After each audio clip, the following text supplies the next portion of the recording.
Our story begins when I was 9 years old. I was standing outside on a bright, sunny, beautiful California morning at one of the world's top amusement parks.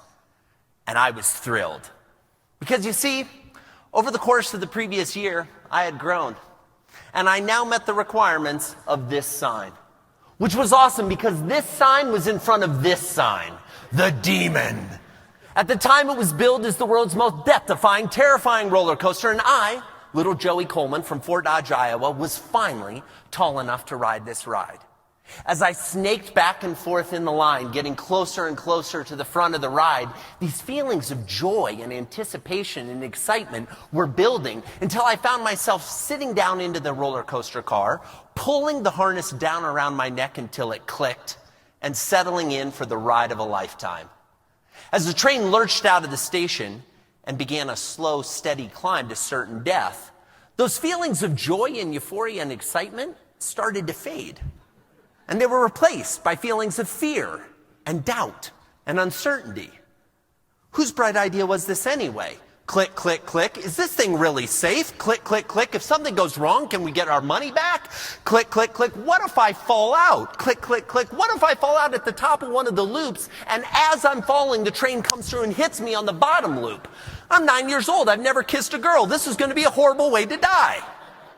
The train crested the first hill and began to plunge story after story. My stomach, which had been located here, rocketed into my throat and back down again as we did loop after loop after loop. And we went into a corkscrew, and we were going so fast that water started to stream from the sides of my eyes. And to this day, I refuse to acknowledge whether that was because of the speed of the roller coaster or whether those were tears of fear.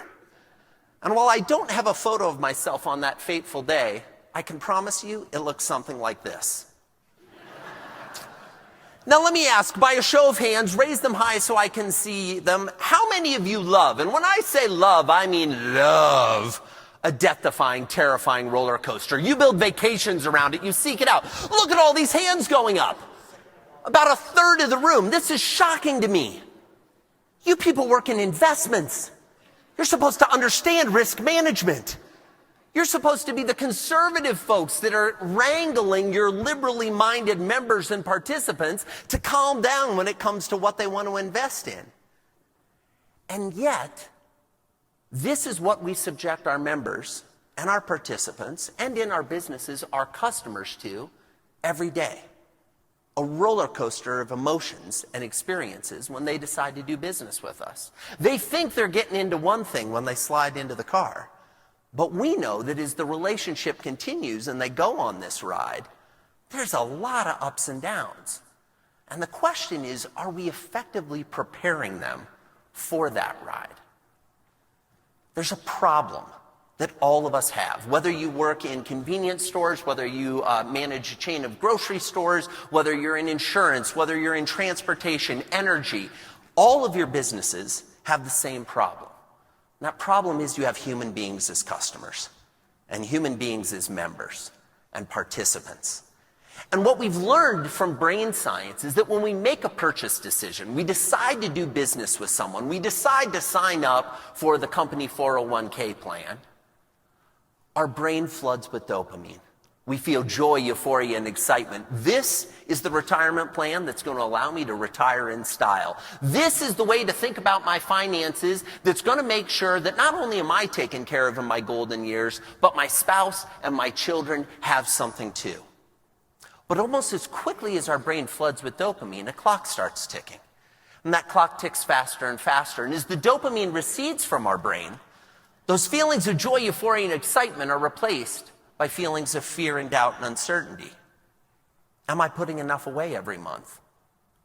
Yeah, I know I should sign up for this plan, but I'm fresh out of school. I got student loans I need to pay off. I don't need to be thinking about something that's 20, 30, 40, 50 years away. I need to be thinking about a new car, a better apartment, being able to go to nicer dinners.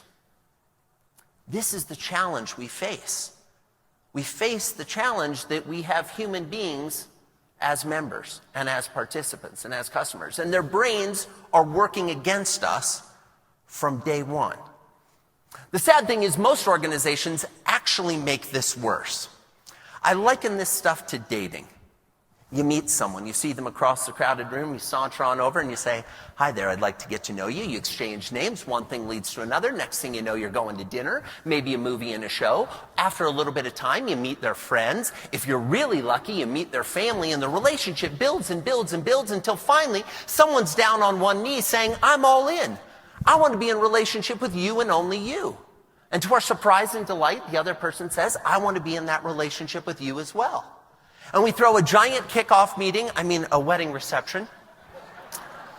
We gather everyone together, we celebrate our newfound relationship, we get everybody really excited, and then after a nice moment of revelry, we grab the hand of our beloved and we walk them to the honeymoon suite. We throw the door open and we say, "Honey, I'd like to introduce you to Bob. Bob's our junior associate plan administrator in training. He's going to be taking care of you from now on.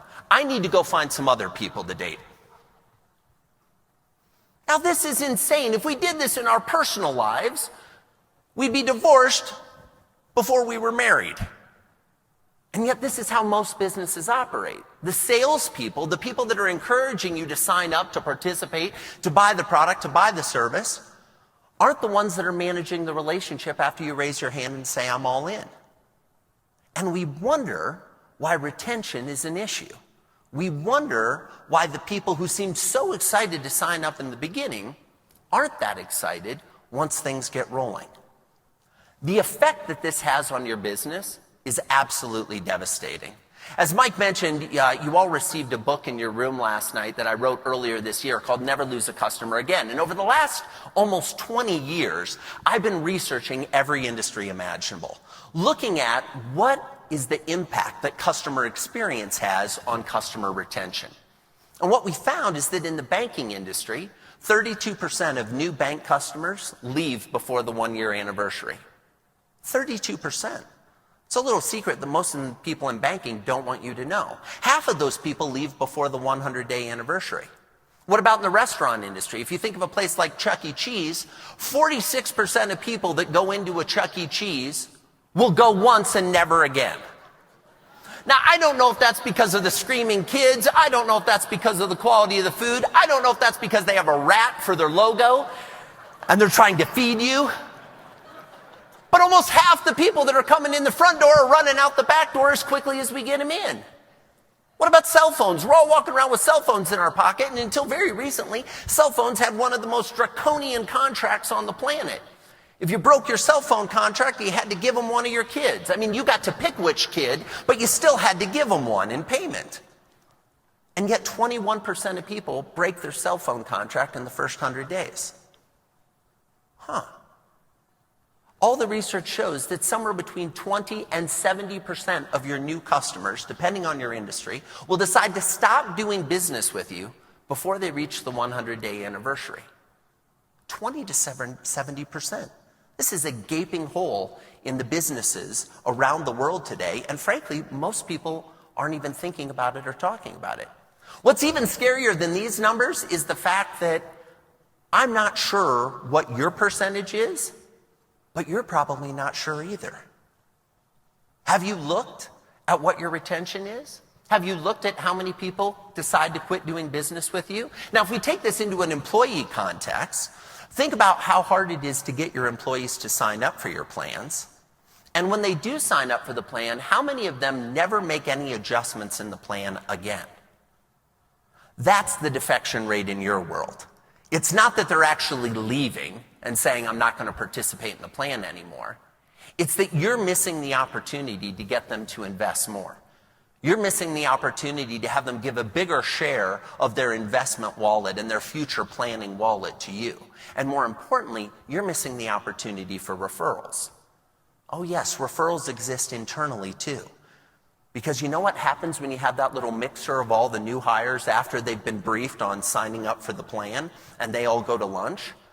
They sit there and talk about why they're not going to sign up for the plan because they want the car, they want the better apartment, they want to be able to spend more money on dates, etc. So the ability of your employees to become your internal advocates, trying to get their coworkers to participate in the plans more, all ties to how they feel in the first 100 days. How big would your plans be if every employee participated?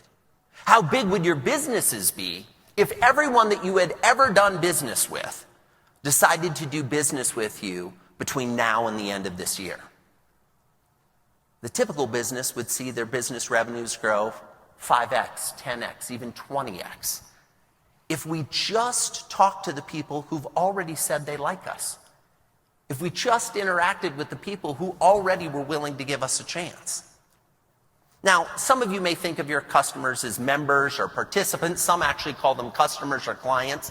For purposes of our conversation today, this presentation applies to how you think about your plan management. But it's also something that hopefully you can take back to the office and say, this is how we need to think about our business in general. We need to become more customer-centric. It's one of the reasons I love Dan's comments earlier this morning about the commitment principle is made to put the customer in the middle. I personally believe that if your business isn't doing that, the clock is ticking on how much longer you're going to be in business.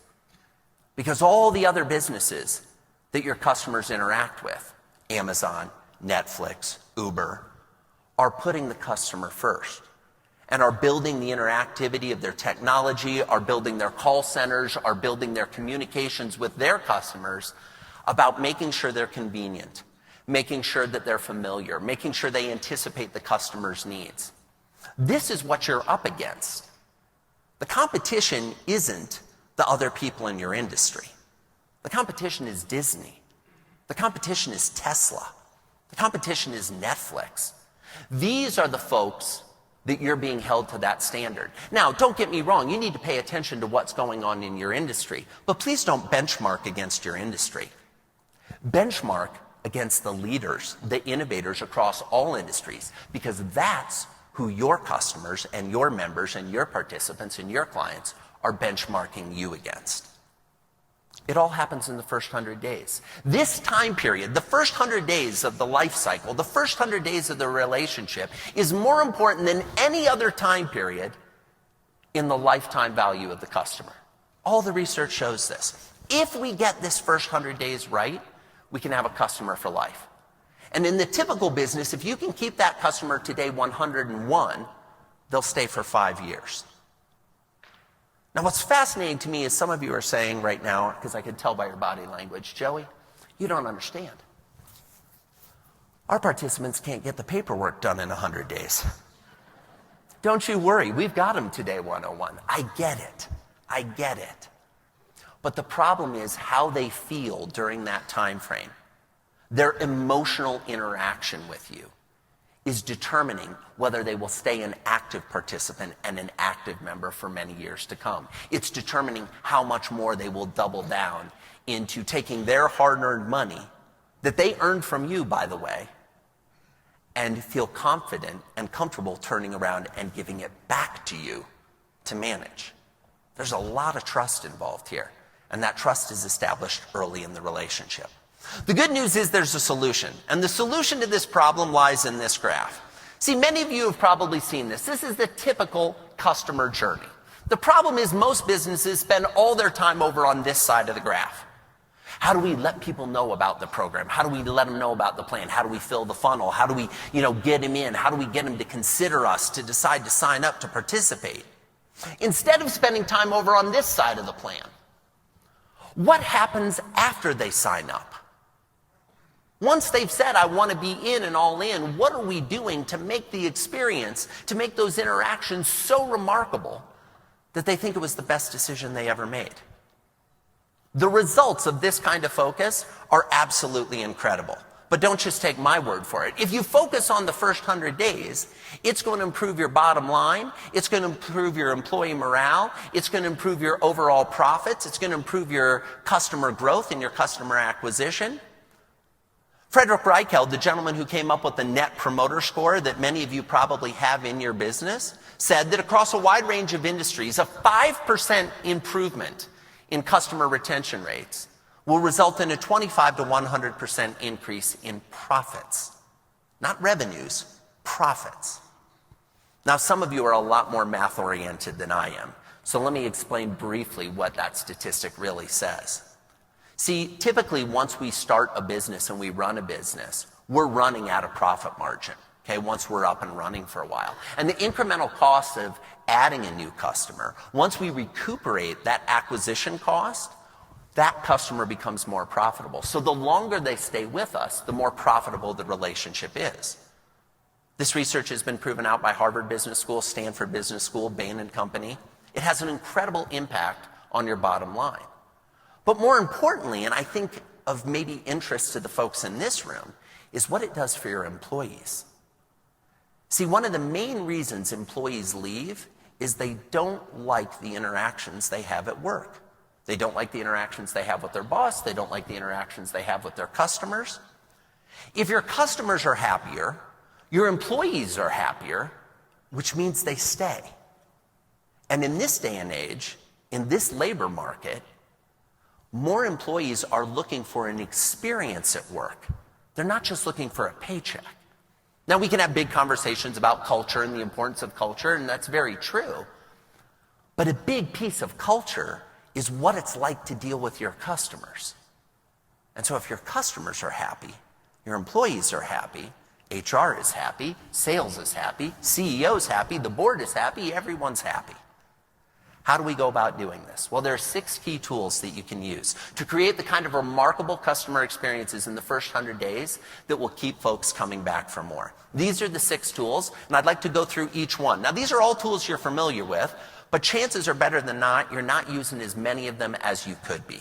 The first one, in person. The good old-fashioned in-person, face-to-face interaction. You all live in a fascinating world where your customers, the participants, the members, many of them, if not the majority of them, actually come in person to your office every day.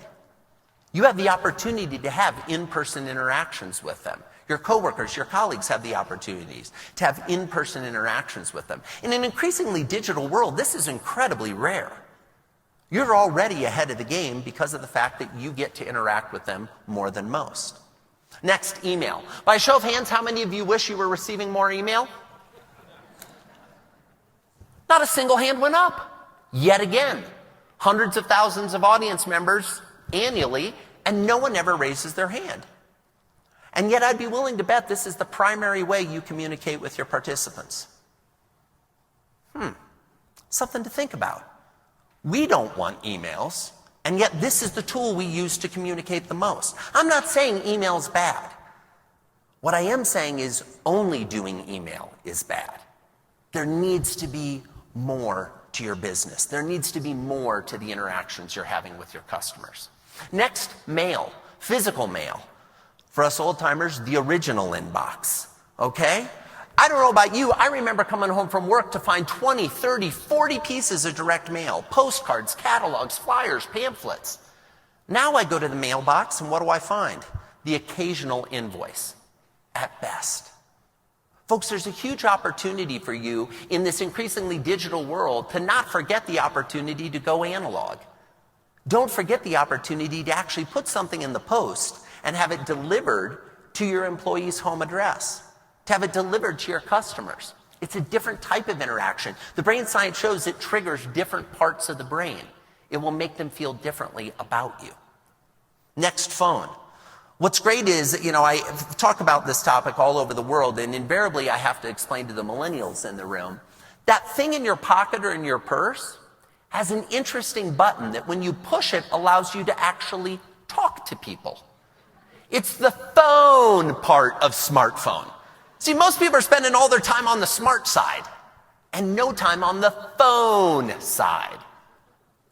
When you actually pick up the phone and talk to someone, it changes the relationship. Again, it fires different parts of the brain when we're in a conversation where we're listening to another human being instead of reading on a screen what they said.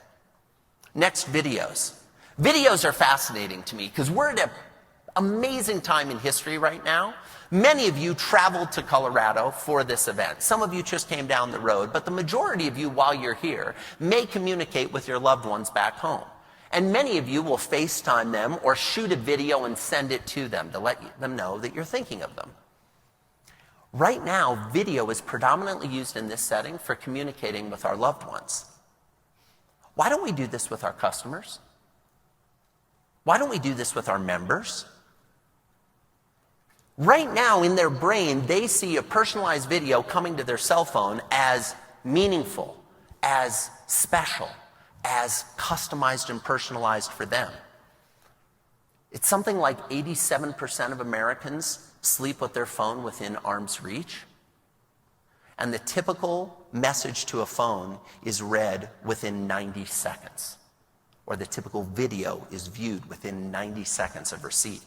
I don't know about you, but that trumps most of the email open rates that your IT team is working with. Last but not least, gifts and presents. Now, I know we don't officially have anyone from compliance in the room, but let me wave a little flag here and say I understand this gets into tricky areas. But a present isn't about the money. A present is about the thoughtfulness. And if you're giving presents to your employees or your customers that have your logo on them, please stop deluding yourself. That's not a present. It's okay to do it. It's a marketing tool. It makes them a walking billboard for your brand. I love it. But it's not a gift or a present.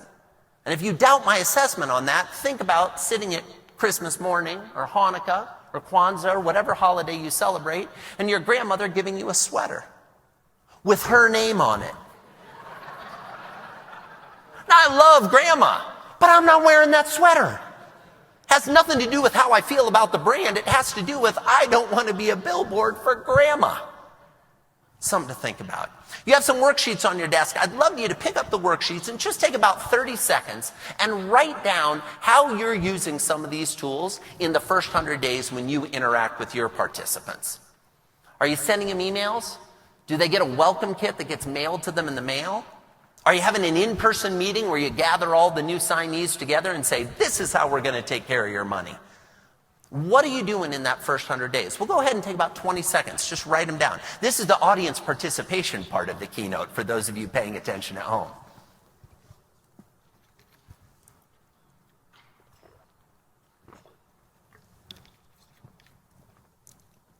Here's the crazy thing. Most heads are up already. That's okay, because you only have ink in about 2 or 3 boxes. That's no problem. At this point in the presentation, that's normal. Congratulations, you're average. Doesn't it feel good? By the end of the presentation, you'll have ink in all 6 boxes, okay? Don't worry about it. We'll get there. What we need to do is create a better customer journey. Okay? We need to go from thinking about the customer journey as this linear experience with a deadline that we may or may not ever get to, and instead think of it more as a cycle of relationship. I'd like to walk you through the 8 phases of the customer journey as I like to identify them and explain how they could apply to your business. First and foremost, the assess phase. This is where someone's deciding whether or not they want to do business with you. So it's a new employee or an employee who's been around for a while and hasn't decided if they want to sign up for the plan. They're trying to decide. This is your marketing and sales part in common parlance, okay? Then they make the decision, they admit that they have a problem or a need, and they believe that you have the solution, that you can solve it. They sign on the dotted line, they hand over their hard-earned cash. Almost immediately after they do that, they move into the affirm stage. This is that buyer's remorse stage that we talked about earlier, where they begin to doubt the decision that they just made. Folks, this has nothing to do with you. It has everything to do with the fact that they're human. And we need to be there in that doubting moment to reaffirm the decision and let them know they made a good choice. Then we come to the activate stage. I call this activate because I want you to energize the relationship. I want that first interaction after they've signed on the dotted line to be so spectacular that they think this is the best business experience I've ever had in my life. This is going to be the best retirement plan that I've ever even dreamed of. And lucky for me, it's right here at work, provided for me. That's the energy you want them to have. Not the energy of, great, we finished the 401k sign-up session, now we go to the diversity training seminar. Activate the relationship.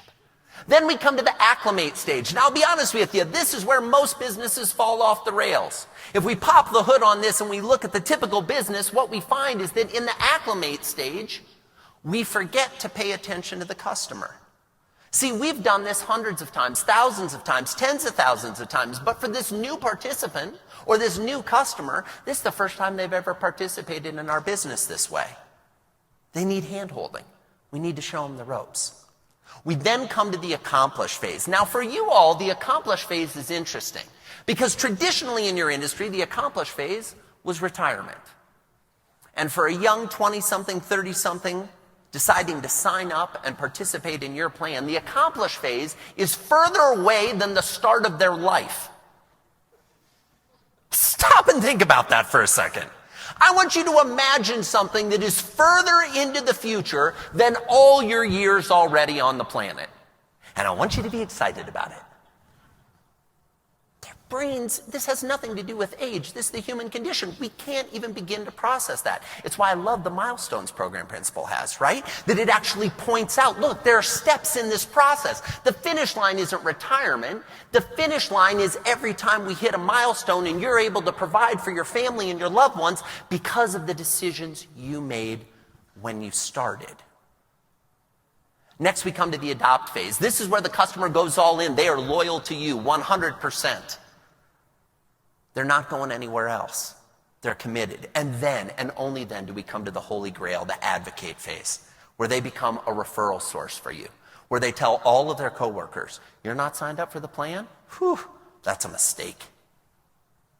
When your employees, when your customers, when your members, when your participants become your unpaid, uncompensated, uncommissioned sales force, that's when business really skyrockets. This is the model of how these phases come together. Now, what's interesting and what I like about this approach of thinking it as a circle is because we go through it again and again. We hit the cycle. As soon as we get to the point where everybody's feeling excited, well, then when we roll out new offerings, insurance, for example, we're able to jump back into the stream and the relationship starts all over. That's how you keep people coming back for more. Let's go through each phase, and I want to give you an example of a company that is world-class in that phase at creating remarkable customer experiences. Now, in the book, there are 46 of them. I've selected 8 for our conversation today that cut across a wide variety of industries, because I know we have a wide variety of industries in the room. Some of these are from small companies, some of them are from big companies, some of them are from companies that operate domestically, some are from companies that operate internationally. Those same statements could be applied to all of your businesses.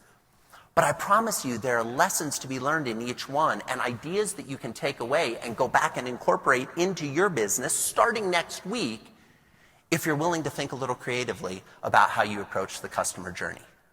Let's jump in. So the first phase, assess, all right? This is when the customer is deciding whether or not they want to do business with you. Now here's the interesting thing.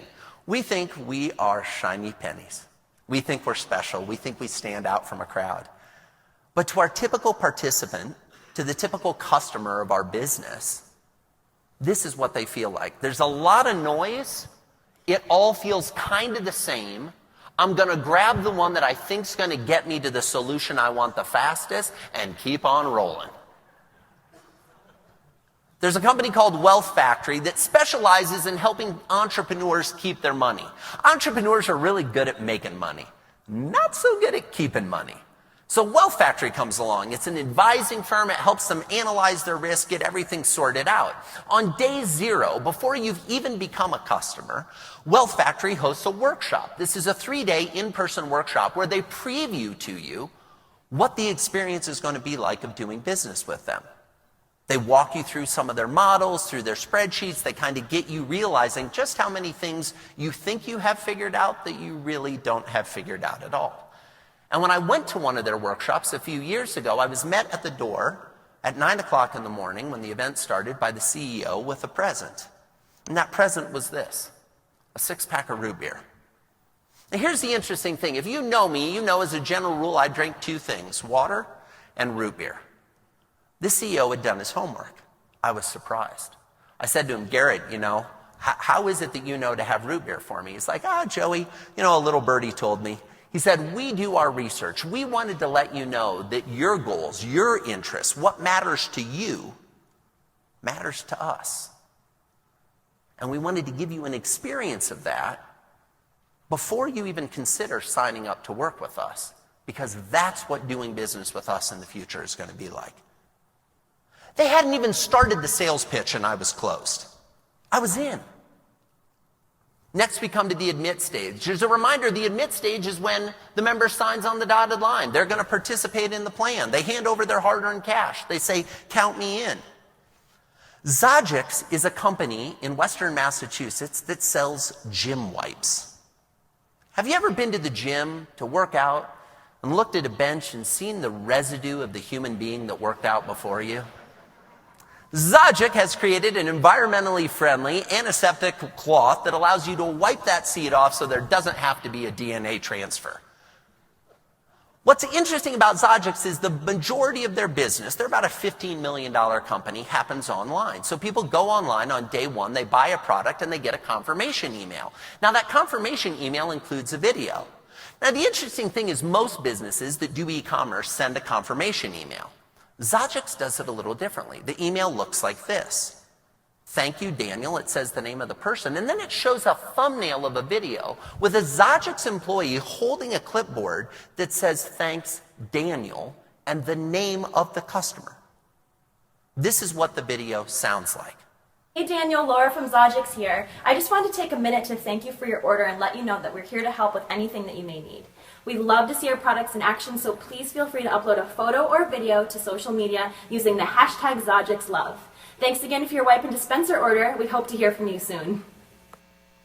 And I love the way at the end she kind of laughs because she realizes she's making a video for gym wipes. Okay? But the great thing about this is they're doing this at scale. $15 million in revenue with a company that has less than 30 employees.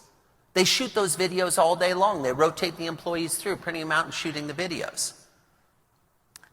Here's a little interesting statistic about their emails. Now, I don't know, those of you that have a corporate newsletter, if you actually get your IT team to be honest, they'll probably tell you that that open rate hovers somewhere between 2 and 7%, if you're really lucky, if you're really killing it. Great articles, great stories. 7% open rate. That's not a read rate, by the way. That's just an open rate. That's not an auto-filter, auto-delete, okay? That email, a confirmation email for an e-commerce purchase that requires you to click on the button to watch a video. 78% of the recipients watch the video to the end. 78%. If you don't think that begins to set a different tone for the relationship at the beginning of the interaction with a new customer, I don't know what to say. We then move to the affirm stage. Okay, the affirm stage, as a reminder, is that buyer's remorse. What are we doing to reaffirm the decision that they just made? There's a company in Canada called Total Debt Freedom. They specialize in helping Canadians get out of debt. And the crazy thing is Canadians are in less debt than Americans are. This business would be even better in America, okay? But what they do is they help navigate folks through the process of getting out of debt. Something that, to be frank, is probably pretty close to a lot of your member and participants' lives. And they do it in an interesting way. You sign up, and on day 2, the day after you've signed up to be in their program, you get a video. And the video has a couple characters. Now, to set the stage, Danae is the customer who the video is made for. Bryce is the salesperson that convinced Danae to sign up and participate in the Total Debt Freedom package. And Joel is the new account rep. Here's the video that Bryce sent to Danae to introduce him to Joel, the person who's going to be taking care of the relationship from now on. Hey Danae, how are you, buddy? My name's Bryce. I'm the guy that's been taking care of you for the last 2 weeks. Signed you up in our debt settlement program here. I've got Joel here beside me. He's been doing this. He's going to be your client care rep. He's been doing this for about 7 years now, and he's going to be taking care of you for the whole 4 years or less. You save your money, we'll get you out of debt sooner, buddy. Joel, what's your digits? It's 1-866-833-1992, extension 817. The email is joel, Joel, @total.freedom.ca. I will reach out anytime soon, so therefore, just give me a call. And right behind us here, Danae, you see we've got a raving fan wall. Lots of signatures. Hopefully one day you can get in here and sign the wall as well. Take care, buddy, and we'll talk to you soon. Bye-bye. So now a small warning about this video. If you decide to incorporate something like this in your business, you're going to have to go back and hire some really good-looking people. Okay, the bar has been set. You need good-looking employees for these videos to work. What I love about this video is they set the expectation from the beginning. This is 7 years that Joel has been working in this business. I'm not handing you off to a newbie. I'm handing you off to somebody who has expertise, who's been there, done that, got the t-shirt. We're going to get you out of debt in 4 years or less. We're setting the accomplish marker in that conversation and saying, hey, if you work really hard, we can actually move the finish line closer. We're going to get you out of debt. This is the reason that this individual signed up to be part of the Total Debt Freedom experience, right? They signed up because they want to be out of debt. And if we do our jobs right, you'll come in and sign the Raving Fans Wall, excuse me. And so what it allows us to do is at the very beginning of the relationship, not only say what we're striving for, but let them know that our desire is to create a raving fan, not a satisfied customer, not somebody who participated in the program, but a raving and zealous advocate for what we do. Next is the activate stage. Remember, activate is where we want to shock their system. We want to let them know that doing business with us, these type of interactions are unlike any interaction they've ever had before. Which is why I wanted to share the example of Cornerstone Retirement, because nothing says activation and excitement better than thinking about retirement, right? Cornerstone's a company in Las Vegas. This is the office of the head financial planner at Cornerstone Retirement. Now, some of you are saying, Joey, that's ridiculous. That doesn't look like any financial planner office I've ever been into. Well, folks, it's Las Vegas, okay? You have to know your audience. You have to know who you're talking to. But Cornerstone does something on day 10. After you've signed up, after you're all in, after the funds have been transferred and they're managing your wealth, they send you something in the mail. And it's a shock and awe kit. Now, for context, this shock and awe kit is about this big. It's a giant box. It's beautiful, velvet touch, metallic closer. You open it up. It's got all the information about your account. It's got a Better Business Bureau report about their firm and why they're great. It's got a book that outlines their philosophy investing your assets. Very early on in the relationship, this new retiree is feeling like, oh, these are people I can trust with my money. These are people that are going to approach this a little differently. They're going to take care of me. We then come to the acclimate stage. Now, what's interesting about the acclimate stage is we have to acclimate people to the environment they're now operating in. I know many of you flew in from around the world. We're at about 6,000 feet here at the Broadmoor. For a lot of you, this is a bit of a shock to your system. Hopefully you've been drinking water, you've been paying attention during the happy hour the night before, not to go a little crazy. You have to acclimate to the environment you're in. The same holds true for our customers. We have to acclimate them to our way of doing business. There's a company in Canada called Policy Medical.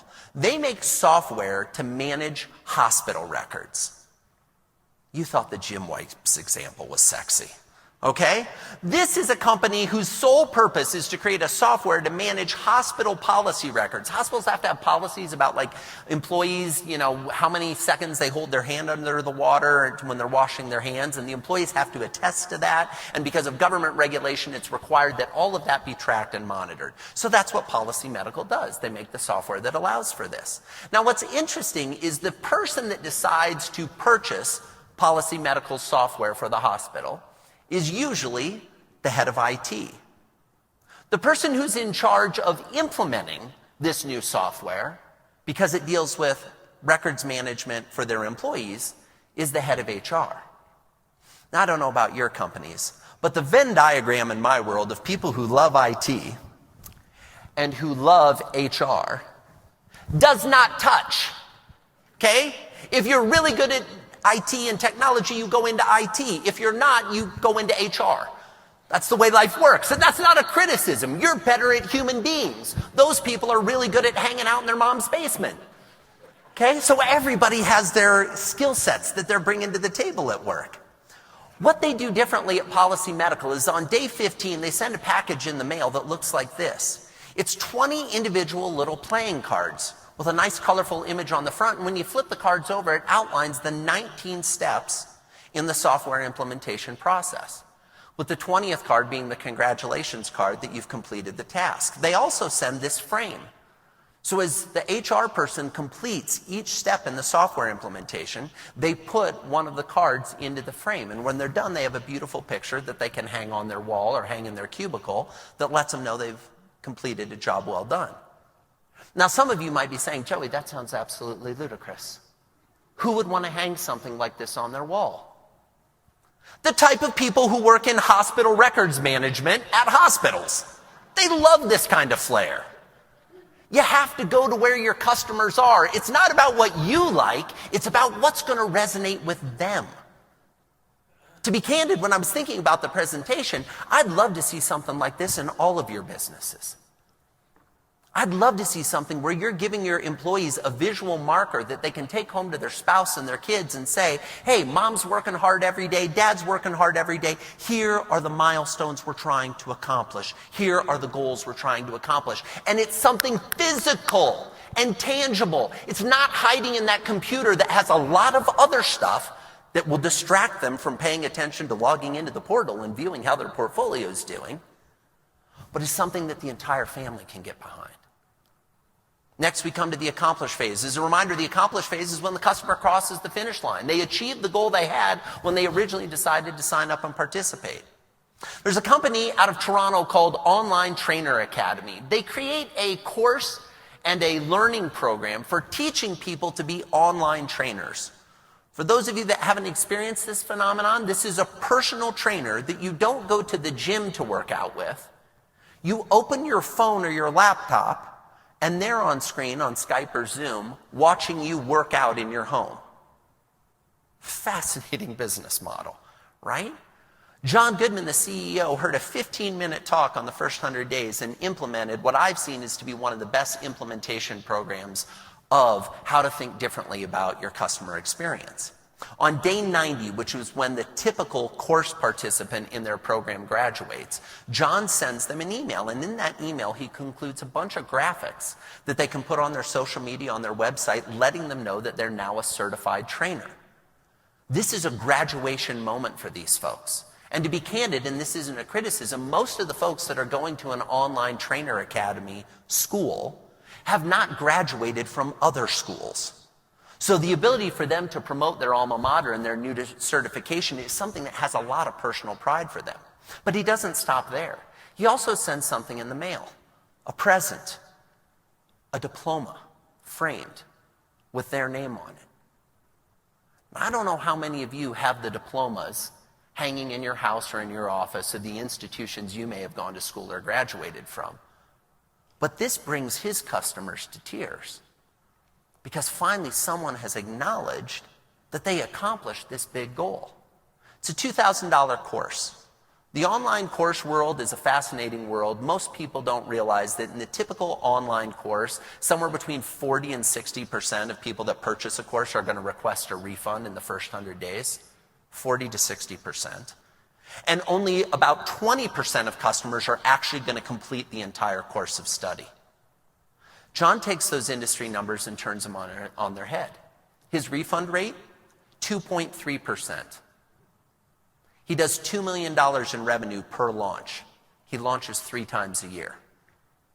You can do the math on how that works out. Additionally, more than 80% of his course buyers complete the course.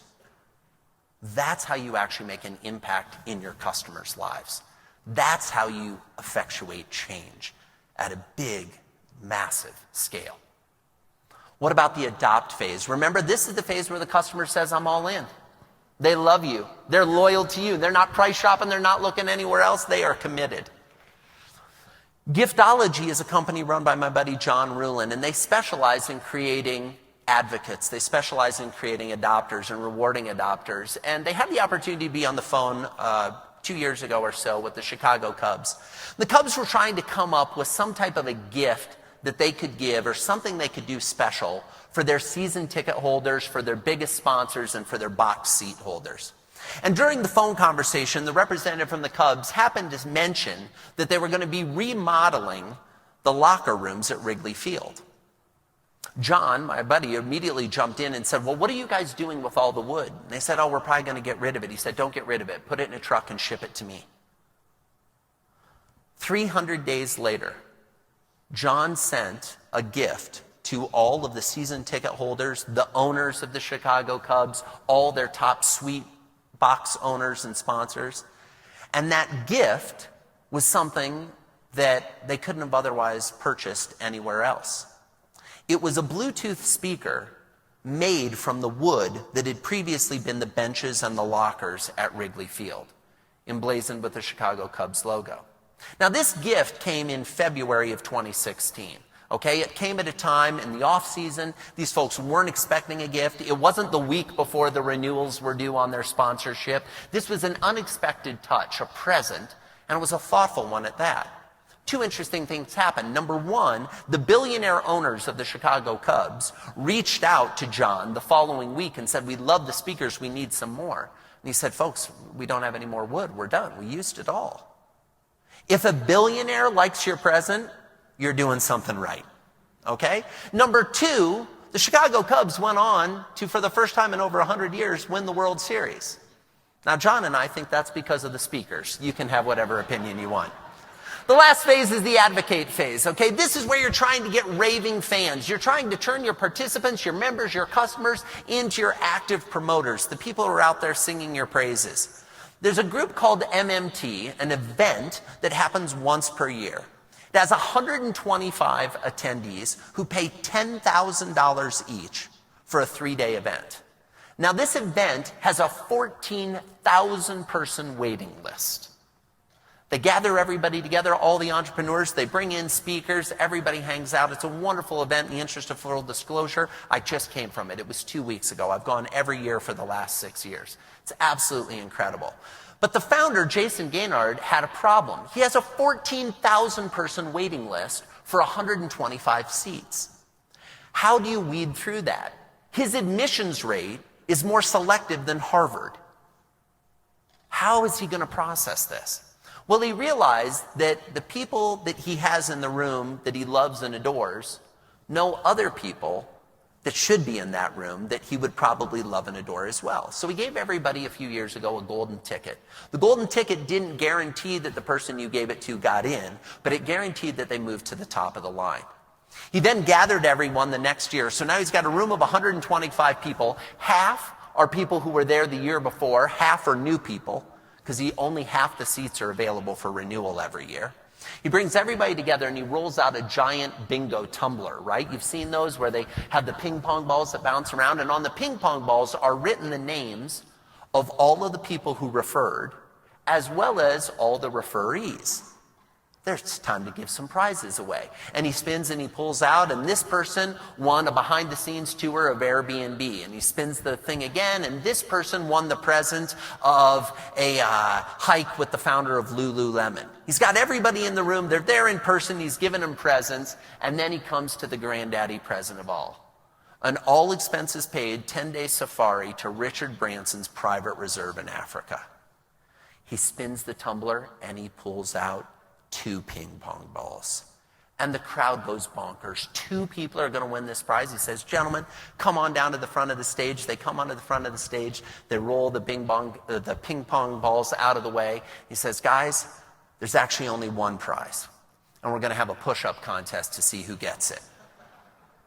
Now, in the typical audience, this would be a horrible idea. But in a room of hard-charging type A entrepreneurs who've spent $10,000 and flown from all over the world to participate in this event, this was perfect. People were on the chairs, jumping up and down, screaming, live streaming to Facebook and YouTube. Everybody was going bonkers. 35, 48, 62. The push-ups keep going until finally someone wins. 2 interesting things happened as a result. Number one, the next year when he gave out the golden tickets, everyone participated. Number 2, gym memberships shot up like crazy within the community. We don't know why that happened, but it did. So these are the 8 phases. This is the customer journey that your members, that your participants, that your customers, that your clients have the ability to travel through. Are you going to hold their hand? Are you going to show them each step of the way? Are you going to make those interactions and those experiences remarkable? Are you going to use these 6 tools in a way to connect with them in ways that they haven't previously experienced? These first 100 days matter. What you do in the first 100 days does more to influence their overall feeling and overall experience of you than any other time period in their relationship. So what's your first 100-day solution? What are we going to do to make sure that what you've learned here actually gets implemented? On the back of the card you filled out, you'll see across the top it says your future customer contact in the first 100 days. Go ahead and take 15 seconds, jot down 1 or 2 ideas, and ideally jot them down in boxes of tools that you're not currently using. So if you're not currently using Presence, how could you use Presence? If you're not currently using personalized videos, how could you use personalized videos? Go ahead and take a little time, jot down some ideas you have.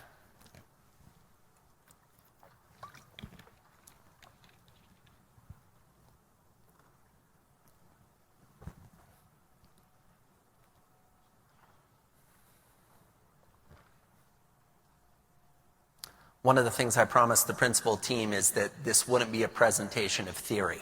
This would be a presentation of action. Because I believe there are 3 types of speakers. Speakers that make you think differently, speakers that make you feel differently, and speakers that make you act differently. And while I certainly hope at the end of my presentation you've thought and felt differently, if you don't act differently, I haven't done my job.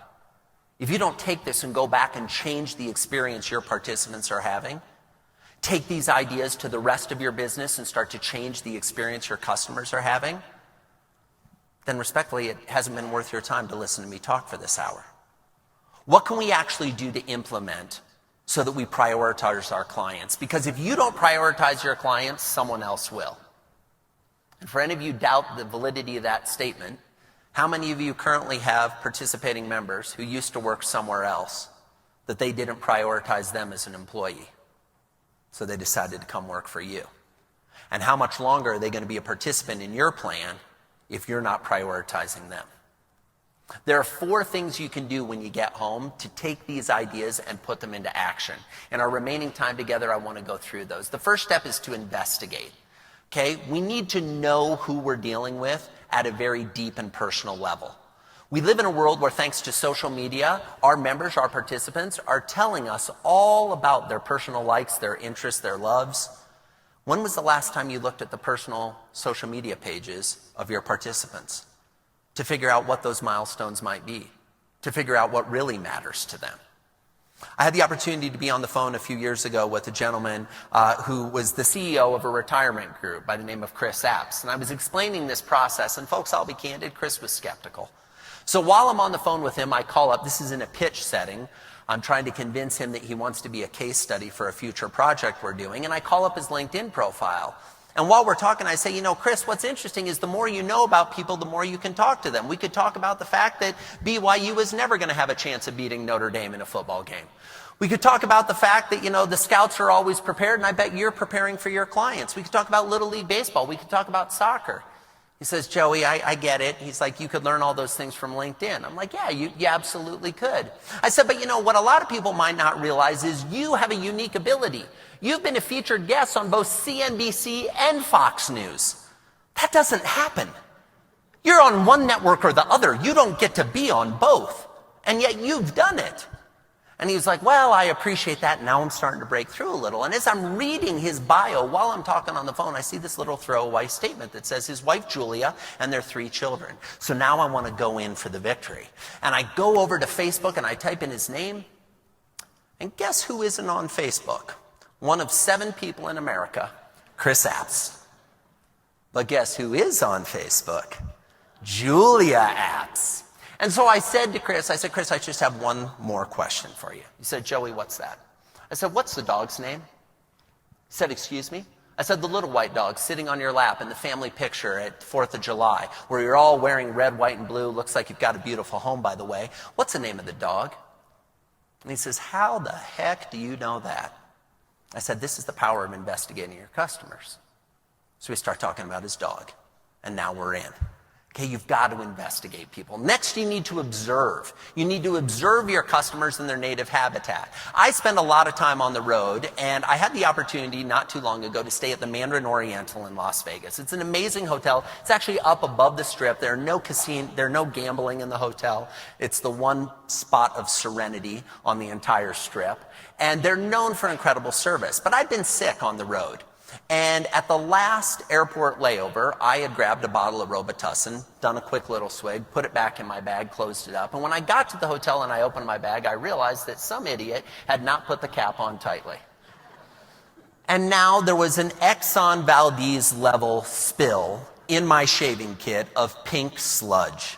Oh, it was terrible. It was on my toothbrush, on my hairbrush, on my deodorant, my razor. Everything was coated in pink. I'm sick. I'm on the road. I haven't seen my family. I'm feeling miserable. And so I said, I got to go down to the welcome reception. I'm going to come back and clean this later. And as I left the room, I turned around and I thought, I'm going to take a quick picture. I'm weird that way. I'm the customer experience guy. I've heard that the Mandarin Oriental has great customer experience. And I thought, here's an opportunity. Let's see if they do anything with it. I came back 2 hours later, and this is what I found. Not only was the bottle cleaned, but my toothbrush, my razor, my hairbrush, my deodorant, everything had been wiped down, cleaned, and was laid out to dry on a pristine white towel. That in and of itself would have been amazing.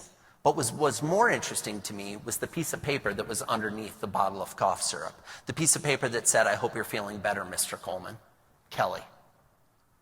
Now, do you think the Mandarin Oriental has a training module for their new housekeeping employees where they say, if you happen across a guest who's dumb enough to not put the lid back on the Robitussin bottle, here's how you handle it? No!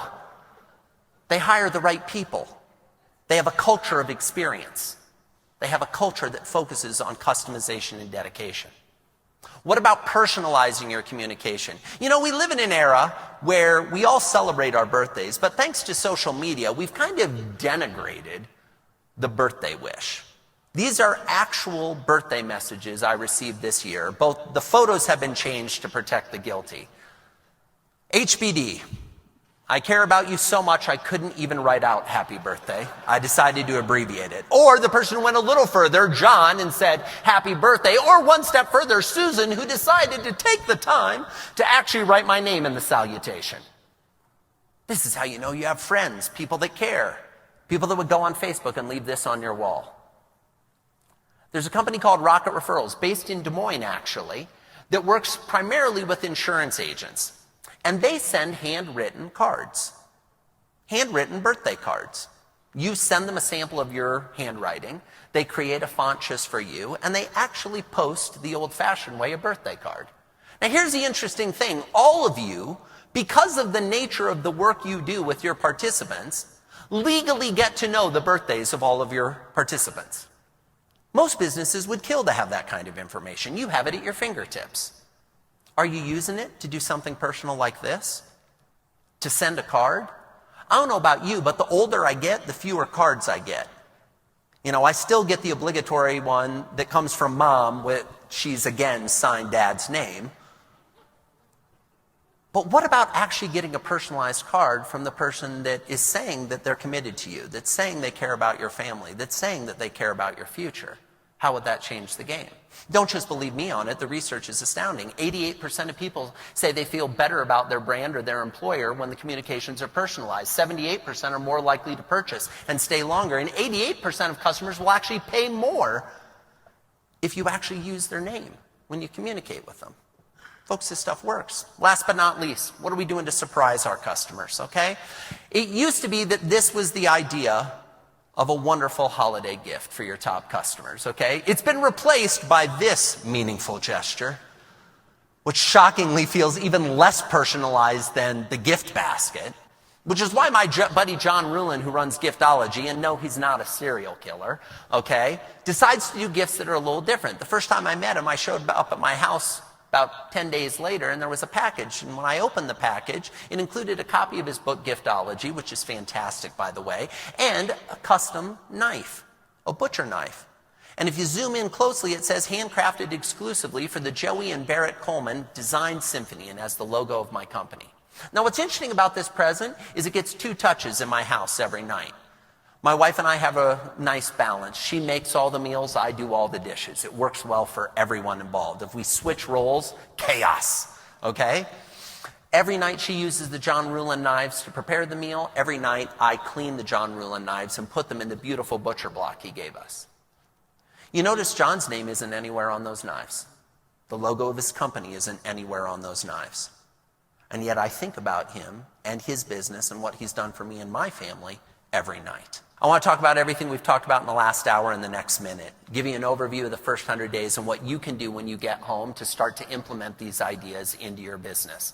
See, brain science tells us when we make a purchase, our brain floods with dopamine. We feel joy, euphoria, and excitement that this is the plan that's going to help us prepare for retirement. This is the way we're actually going to have the money we need to be able to take care of our loved ones, not only in our golden years, but in all the milestones along the way. But the problem is almost as quickly as we make that decision, the clock starts ticking. It ticks faster and faster, and as the dopamine recedes from our brain, those feelings of joy, euphoria, and excitement are replaced by feelings of fear, doubt, and uncertainty. Many businesses actually make it worse by taking this wonderful moment of deciding to work together and instead handing the relationship over to somebody who wasn't on any of the dates. And yet we expect them to maintain the relationship going forward. Somewhere between 20 and 70% of your new customers will decide to stop doing business with you in the first 100 days. What's scarier than that number is that the typical business has no idea what percentage of their customers are leaving. This is the typical customer journey where most businesses are spending all their time on the marketing and sales side of the business, trying to get people interested in their business instead of spending their time over on this side of the business where they actually take care of them. There are 6 key tools you can use to communicate with your customers: in person, mail, email, phone, presence, and videos. These are the opportunities you have across the 8 phases to create the kind of remarkable customer experiences that will keep your customers coming back for more. From the moment they assess whether or not they want to do business with you, when they admit that they do and sign on the dotted line or hand over their hard-earned cash, then we counter those feelings of buyer's remorse as they enter the affirm stage so that we can activate the relationship, really kick things off in a fantastic way, but not forget to hold their hands as they acclimate to doing business with us in a way they've never done business before, so that hopefully we can help them accomplish their goals. They'll decide to adopt us and become loyal fans and raving advocates for everything that we do. I've given you examples across this entire journey so that we can repeat the journey again and again, and 8 different companies that are world-class at creating these type of experiences. To implement when you get home, you need to do 4 things. You need to investigate who your members and your participants are. You need to observe them in their native habitat and use that information to then personalize the interactions so that you can surprise them by just how much you care. Folks, the first 100 days matters more than any other time in the customer relationship. And if you get the first 100 days right, you can have a customer for life. And it all begins on day 1. Because let's be candid, doing business with you is going to feel like a roller coaster. And at times your members and participants are going to look like this. My hope is that after our time together, your participants, your members, your customers will realize that even though it's a bit of a roller coaster ride when they interact with you, you're right there next to them holding their hand the entire time. You've been an amazing audience. Thank you so much.